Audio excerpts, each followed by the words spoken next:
সুপ্রিয় দর্শক, VOD Bangla news ন্যারেটিভে আপনাদের সবাইকে স্বাগত জানাচ্ছি। আমি মঞ্জুর করিম। আপনারা জানেন যে সমসাময়িক নানা ইস্যু নিয়ে আমাদের এই আয়োজন, আর এই আয়োজনে আলোচনা করতে আমাদের সাথে স্টুডিওতে যুক্ত হয়েছেন বিএনপি সহদপ্তর সম্পাদক তাইফুল ইসলাম টিপু। টিপু, আপনাকে ভিওডি বাংলার স্টুডিওতে স্বাগত জানাচ্ছি। ধন্যবাদ আপনাকে। আমরা আলোচনা শুরু করতে চাই চলমান যে রাজনৈতিক বিষয় আছে। আমরা জানি যে জামায়াত ইসলাম তাদের অবস্থান থেকে সরছে না, অনড় রয়েছে। তারা বলছে যে পিআর ছাড়া কোনো নির্বাচন নয়, এমনকি তারা এও বলছে যে একবার হলেও অন্তত পিআর হোক। কিন্তু আমরা জানি যে বিএনপি ও পিআর এর পক্ষে। বিএনপি চাচ্ছে যে উচ্চ কক্ষে পিআর হোক, নিম্ন কক্ষে নয়। কিন্তু জামাত চাইছে যে নিম্নকক্ষ উচ্চ কক্ষ সব জায়গায় পিআর পদ্ধতিতে নির্বাচনে যেতে, পিআর ছাড়া তারা নির্বাচনে যেতে অনড় রয়েছে। এমনকি তারা রাজপথে নামারও হুমকি দিয়েছে। এই বিষয়ে আপনি বিএনপি নেতা হিসেবে আপনার দলীয় অবস্থান কি আসলে?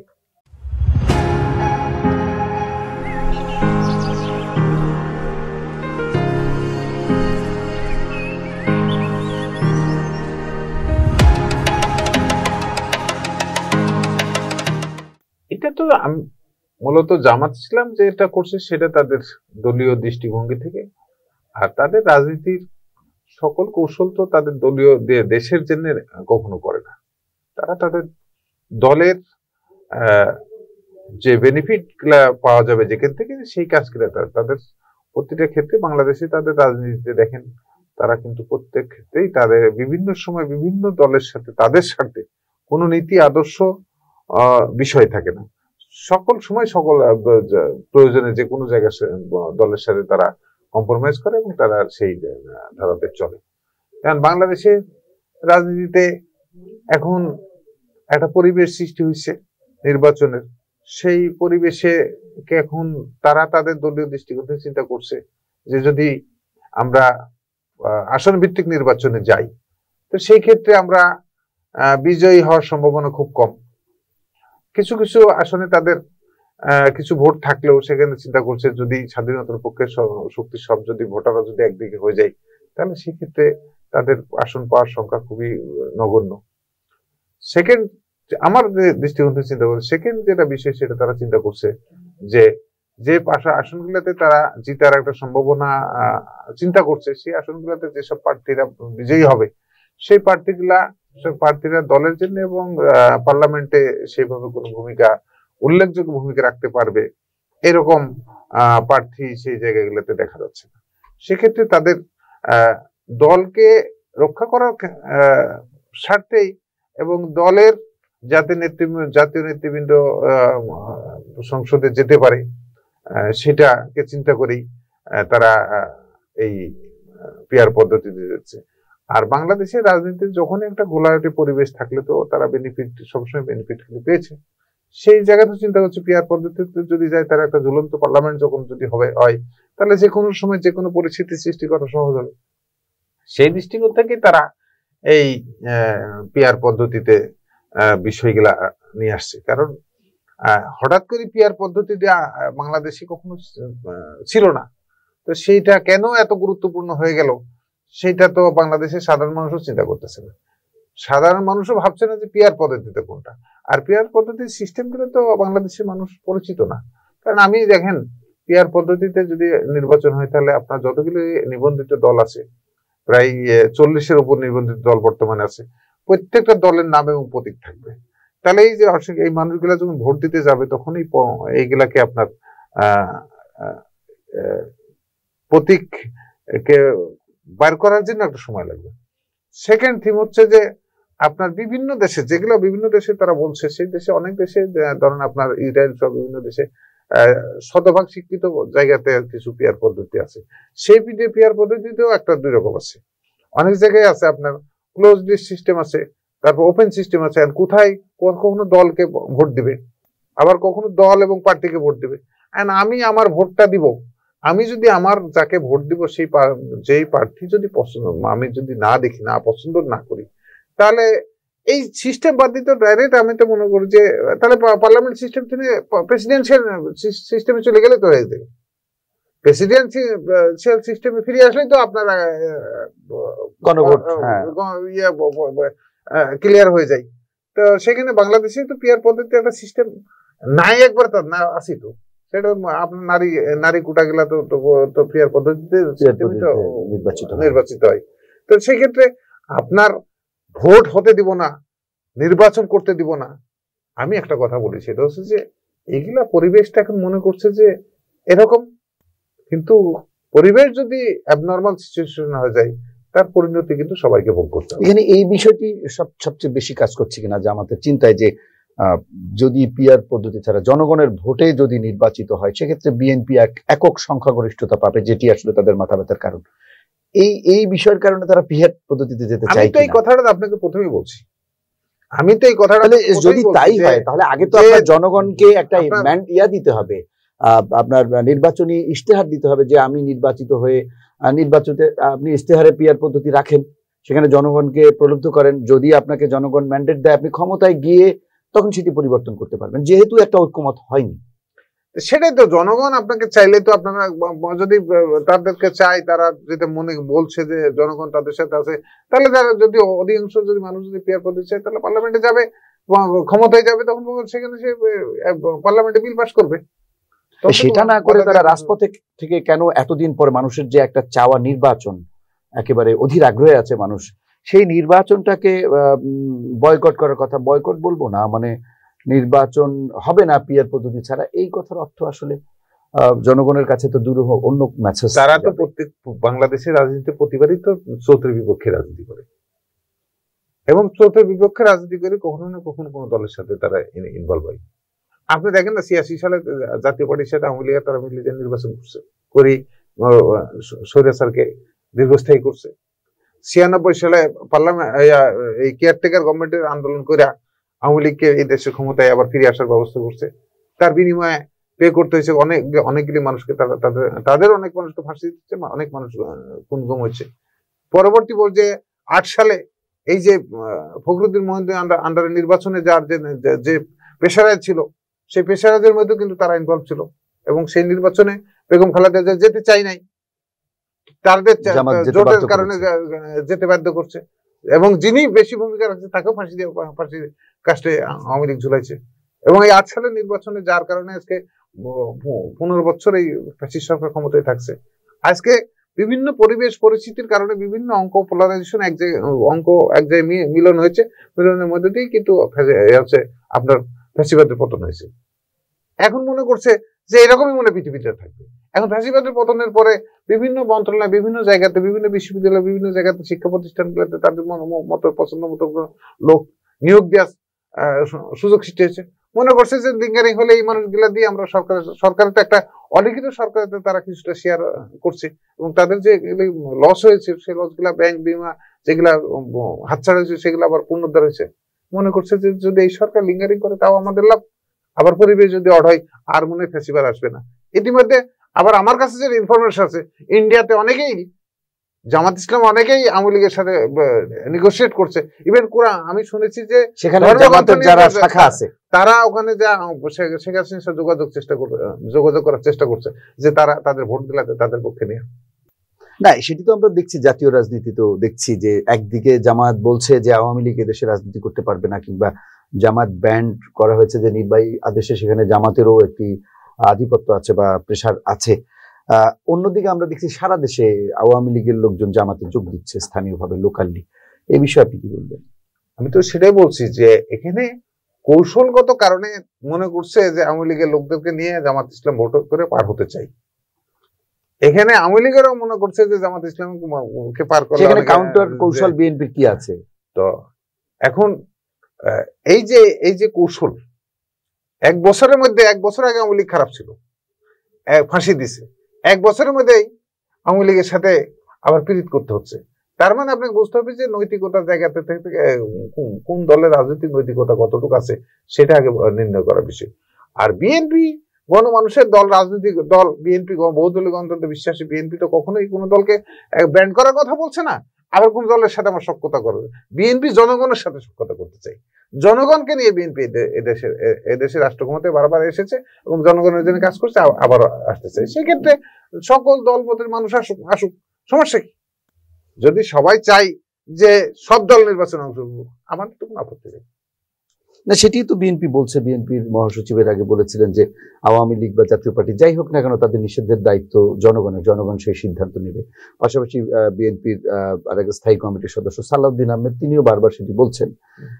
এবং জামায়াতে এইসব বক্তব্যেরও বিরোধিতা করছে বিএনপি, যে জুলাই আন্দোলনের পরে বিএনপির বক্তব্য এরকম হওয়া উচিত না, বা তারা এটা প্রত্যাশা করে না। দোষরও বলছে আওয়ামী লীগের। এইগুলো হচ্ছে মানে মানুষকে বিভ্রান্ত করার জন্য জামাতের রাজনীতি প্রথম থেকে হচ্ছে স্টার্টিং থেকে মানুষকে ব্ল্যাকমেইল করার কাজ। আপনাকে ক্লিয়ারলি বলি, সেটা হচ্ছে যে একটা মানুষকে যখন গরিব জামাতে অংশগ্রহণ নেওয়ার জন্য প্রথমত করে কি একটা গরিব মানুষকে বিভিন্নভাবে ট্যাপ করে তাকে সাহায্য করা অপরাধ না, কিন্তু তাকে কিছু সাহায্য করে আস্তে আস্তে আস্তে তাদের দলে নেই, এটা এক প্রকার ব্ল্যাকমেইলিং। পরবর্তী পর্যায়ে ধরেন এরপরে এই মানুষগুলাকে বিভিন্নভাবে ইসলামকে অনেক সময় খণ্ডিত অংশ মানুষকে বোঝায়, পুরা ইসলামটা বোঝায় না। বাংলাদেশে মানুষ না, আমি মনে করি যে ইসলামটা বা কোনো ধর্মকে পুরোপুরি জানতে হবে। ওরা খণ্ডিত অংশ মানুষকে বোঝায় এবং একটা শ্রেণীকে সেদিকে ডাইভার্ট করার চেষ্টা করছে। পূর্ণাঙ্গ ইসলাম কখনোই তারা মানুষকে বোঝায় না। এটা আর এক প্রকার মানে ধর্মকে নিয়ে একটা ব্ল্যাকমেইলিং। তৃতীয়ত হচ্ছে যখন এখন দেখেন, ধরেন আপনার আসছে এখানে আসেন, আপনার কখনো মানুষের মসজিদকে তাদের ঢাল হিসেবে ব্যবহার করছে, তারপরে বিভিন্ন দলের মধ্যে সোর্স লাগানো, এটা তো একটা রাজনৈতিক দলের কাজ না। এটাকে আপনাকে মনে করেন যে এটাকে রাজনৈতিক দলের কাজ? বিভিন্ন দলের মধ্যে যেটাকে বিএনপি গুপ্ত রাজনীতি ঢুকাই দিচ্ছে। পরবর্তী পর্যায়ে দেখেন মানুষকে ভোট নেওয়ার জন্য, আমি শুনেছি যে ডাকসু নির্বাচনে অনেক টাকা পয়সা ইনভেস্ট করছে। তা আমি ভোট নেওয়ার সময় যদি আমি ভোট কিনি মানুষের কাছ থেকে ম্যান্ডেট নেওয়ার সময় যদি কিনে নিয়ে যদি, এটা এক প্রকার দুর্নীতি না? মানুষকে দুর্নীতির মধ্যে নিমজ্জিত করা। তো তারপরে ধরেন বিভিন্ন জায়গায় আপনার ক্ষমতায় বিভিন্ন জায়গায় তাদের প্রতি যাদেরকে চাকরি দেওয়া হচ্ছে, বিএনপি আওয়ামী লীগ তো মানুষকে চাকরি দেয় বা তাদেরকে হেল্প করে, বিনিময়ে তো কিছু পায় না। প্রতিটা মানুষকে তারা তাদের দলের মধ্যে নেওয়ার পরে তার উপার্জিত অংশ থেকে একটা অংশ দলকে দিতে বাধ্য করা, বা এটা দেওয়ার শর্তে তাদেরকে ইনভলভ করা, এটা আর এক প্রকার দুর্নীতি। সমস্ত দুর্নীতিগুলো তো রাজনৈতিক যে দুর্নীতি, সামাজিক যে দুর্নীতি, এটা সুকৌশলে, ধর্মীয় যে দুর্নীতি, সুকৌশলে সকল কাজগুলি তো তারা করছে। এটা তো কোনোভাবেই শিষ্টাচারের মধ্যে পড়ে না। এখন নির্বাচনের হয়তো ডিসেম্বর বা নভেম্বরে আমরা জানি যে তফসিল ঘোষণা করবে নির্বাচন কমিশন, আর সেই পথে যদি আমরা আসি তাহলে তো বেশি দিন সময় নেই। এর মধ্যে যদি বিএনপি, জামাত, এনসিপি একটা মতকে পৌঁছতে না পারে, সেক্ষেত্রে নির্বাচনও তো হবে কিনা সেটি নিয়েও সংশয় থেকে যায়। এখন নির্বাচন কমিশন করবে, আর আপনার সেটাই যদি বলেন যে নির্বাচন কমিশন নির্বাচন করার জন্য যদি এবং সরকার যদি বদ্ধপরিকর থাকে তাহলে নির্বাচন হবে। আর যদি এখানে ধরেন যদি সেটাই যদি মনে করেন তাহলে তারও তো রাজনৈতিক দলগুলোকে তারা বন্ধ করার কথা বলছে।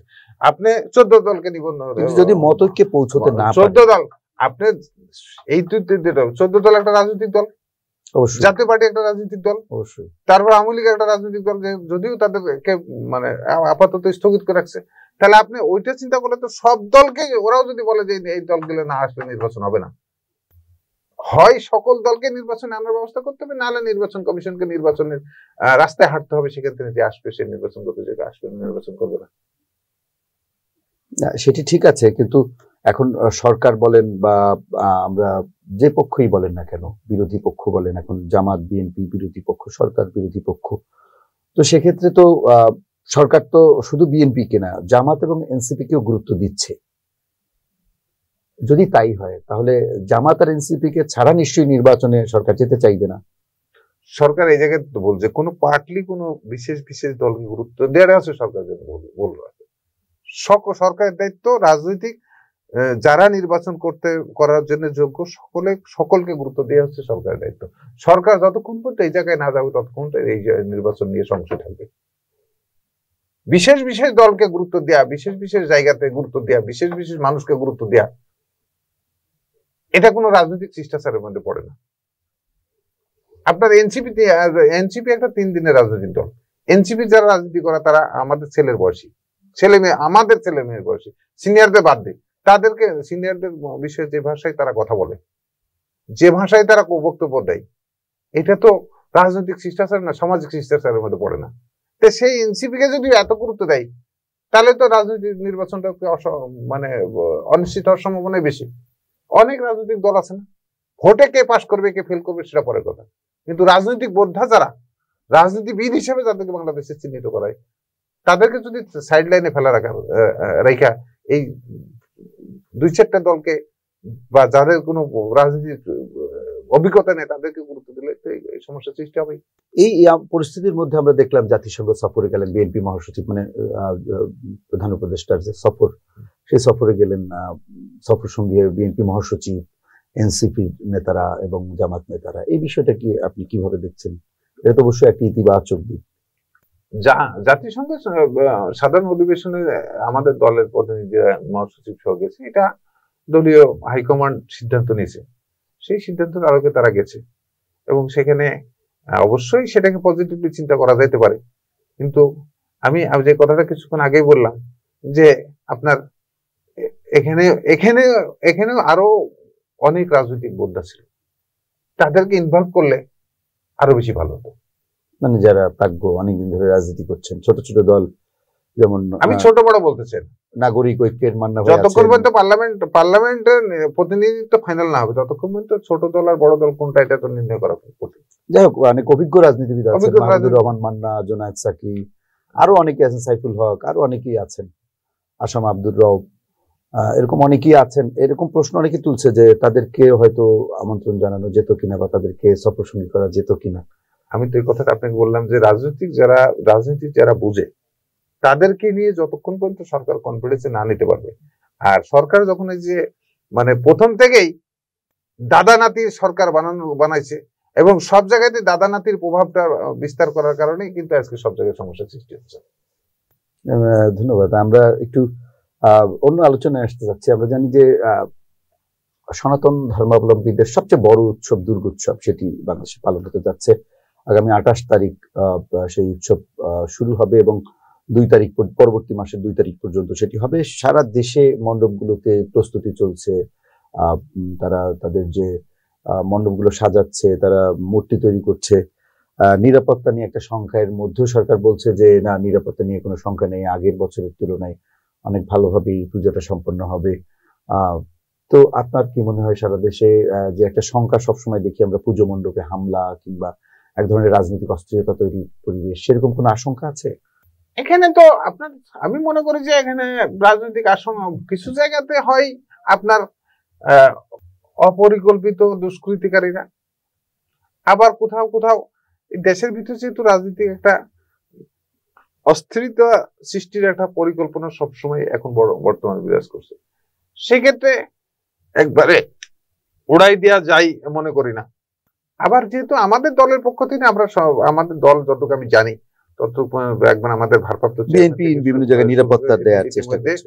আমাদের সারা দেশের নেতা কর্মীরা এই বিষয়ে সজাগ আছে এবং হিন্দু ধর্ম বলে যে ধর্মীয় অনুষ্ঠান, এই অনুষ্ঠানটাকে সুন্দরভাবে করার জন্য সর্বাত্মক সহযোগিতা এবং সর্বাত্মক দৃষ্টি বিএনপি নেতা কর্মীরা রাখবেন। এবং আমি যতটুকু দেখতেছি বুঝছি যে আপনার ম্যাক্সিমাম নেতারাই কিন্তু এই পূজা মণ্ডপ গুলা, এমনকি আপনি যে এলাকায় নমিনেশন চান বা আপনি দলের সমর্থন চান, দলের প্রার্থী হতে চান, সেই এলাকায় তো আপনি নিশ্চয়ই আপনার নেতা কর্মীদের নির্দেশনা দেওয়া আছে যে পূজা মণ্ডপ গুলোতে নিরাপত্তার দায়িত্বে থাকবে কিংবা সার্বিক নিরাপত্তা। সেটা তো অবশ্যই আছে এবং আমি নিজেও সেখানে হয়তো ওই কয়েকদিন অবস্থান করতে পারি দেশে। তাহলে সারা দেশে তো বিএনপি একটা অবস্থান, ইনশাআল্লাহ বিএনপি, আমি তো বলছি যে বিএনপি সর্বাত্মক ভাবে এটার দৃষ্টি রাখছে এবং সর্বাত্মক ভাবে তাদেরকে সহযোগিতা করবে। সর্বোপরি এই নির্বাচন বা এই যে মতানৈক্য আমরা দেখছি, এগুলো নিয়ে সরকারের প্রতি আপনার কি আহ্বান থাকবে? আমি তো বলছি যে সরকারকে আরো বেশি সজাগ এবং আরো বেশি গুরুত্ব দিয়ে সকল রাজনৈতিক দলগুলোকে এবং বিশেষ করে প্রশাসনের মধ্যে যারা আছে, এখানেও কিন্তু একটা স্যাবোটাজ করার একটা টিম আছে, এদের বিষয়েও একটা দৃষ্টি রাখার জন্য রাখতে হবে এবং আপনার সকল রাজনৈতিক দলগুলোকে কনফিডেন্সে নিয়ে এসেই তাদেরকে নির্বাচনের দিকে আগাতে হবে। আর নির্বাচন যদি বিলম্বিত হয় তাহলে দেশের গণতন্ত্র এবং দেশের সার্বভৌমত্ব সব জায়গায় একটা অনুকূল পরিবেশ সৃষ্টি হবে। আপনাকে অসংখ্য ধন্যবাদ, আপনি আপনার মূল্যবান সময় ভিওডি বাংলাকে দিয়েছেন। আপনাকে আবারও ভিওডি বাংলার পক্ষ থেকে স্বাগত জানাচ্ছি, ধন্যবাদ জানাচ্ছি। Thank you. সুপ্রিয় দর্শক, আমাদের আলোচনা এখনকার মতো শেষ করতে হচ্ছে। অন্য কোনো দিন অন্য কোনো অতিথিকে নিয়ে আপনাদের সামনে আবারও হাজির হব। সেই পর্যন্ত সবাই ভালো থাকুন, সুস্থ থাকুন আর নিরাপদেই থাকুন। ধন্যবাদ।